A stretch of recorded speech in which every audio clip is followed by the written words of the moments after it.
ধারণা হয়েছে তো খাও তাইলি বাবু এ দেখো এখানে আসো দেখো ডাটা করছি মুস্তাকিনের লেগে মুস্তাকিন নাকি ডাটা খাবে তার লেগে আমি ডাটা করছি রান্না করব। তো দেখো রান্নাটা তোমাদের সাথে শেয়ার করব আমি কিভাবে রান্না করছি। তো ডাঁটাটা যে নিয়েছি আমি এখানে আমাদের গাছেরই ডাঁটা। তো ডাঁটাটাকে আমি ছোট ছোট করে কেটে নেব আর এই যে উপরকার ছালটা থাকে এইভাবে বিনিয়ে নেব। এইভাবে ডাঁটাগুলো আমি সবগুলো কেটে নেব। কিছুটা আলু কেটে নিয়েছি ওর সাথে দেখো এই যে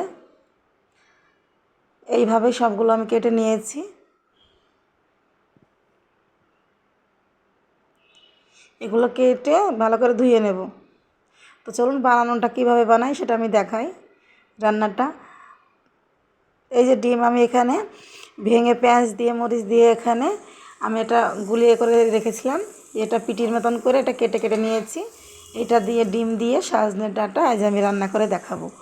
এই যে পেঁয়াজ নিয়েছি সর্ষের তেল নিয়েছি এটা আঁচা হয়ে গেলে এখানে আমি আলুগুলো ডাঁটাগুলো দিয়ে দিচ্ছি।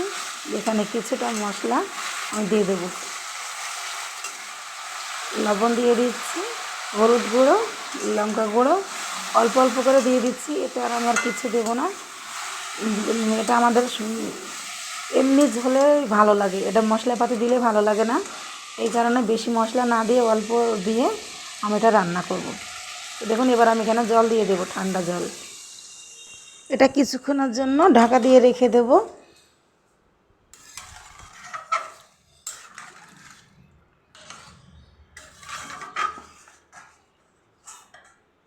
এই যে ঢাকনাটা আমি তুলে নিয়েছি দেখুন। এবার আমি যে ডিমগুলো ভেজে রেখেছিলাম সেই ডিমগুলো আমি দিয়ে দেব।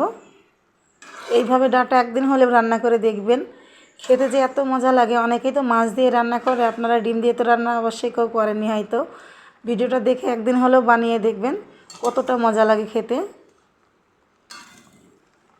এই যে এটা আমাদের হয়ে গেছে, এবার আমি নামিয়ে নেব। আমার ছেলে খুবই ভালোবাসে এই খাবারটি।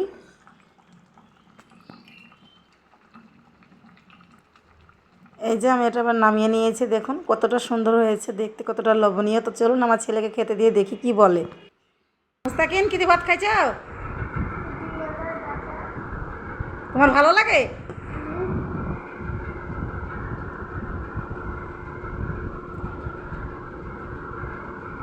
খেয়েই বলো হ্যাঁ কেমন হয়েছে।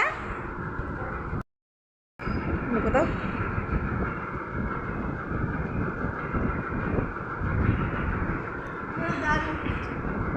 ধারণা হয়েছে তো খাও তাইলি। এই জন্য তোমাকে ওরকম করে এই দেবো হবে। ভিডিওটা আর বড় করবো না, এখানেই শেষ করবো।